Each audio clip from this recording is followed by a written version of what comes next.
Anti-government protests break out in Beirut after deadly blasts. Resign, you criminal. To view the full article, click the first link in the description below. Anti-government protests erupted near Beirut's parliament overnight Thursday, with dozens of people setting fires and throwing stones after Tuesday's devastating port explosions that leveled much of the city. Law enforcement fired tear gas at demonstrators, who were calling for the resignation of Lebanon's political elite.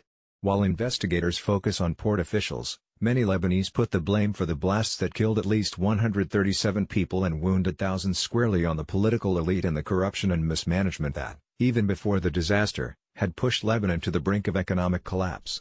Earlier Thursday, French President Emmanuel Macron visited the city, promising aid, but warning that he would not give blank checks to a system that no longer has the trust of its people.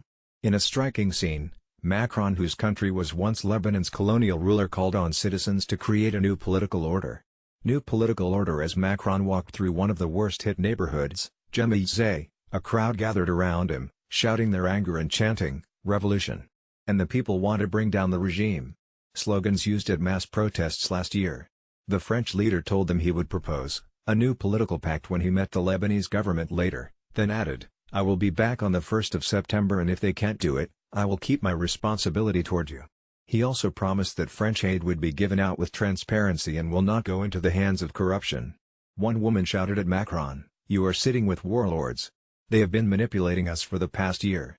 He replied, "I'm not here to help them. I'm here to help you." They then hugged.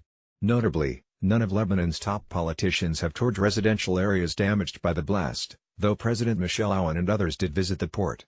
Hours after Macron left Gemmayzeh, Justice Minister Marie-Claude, anti-government protests erupted near Beirut's parliament overnight Thursday, with dozens of people setting fires and throwing stones after Tuesday's devastating port explosions that leveled much of the city. Law enforcement fired tear gas at demonstrators, who were calling for the resignation of Lebanon's political elite. To view the full article, click the first link in the description below.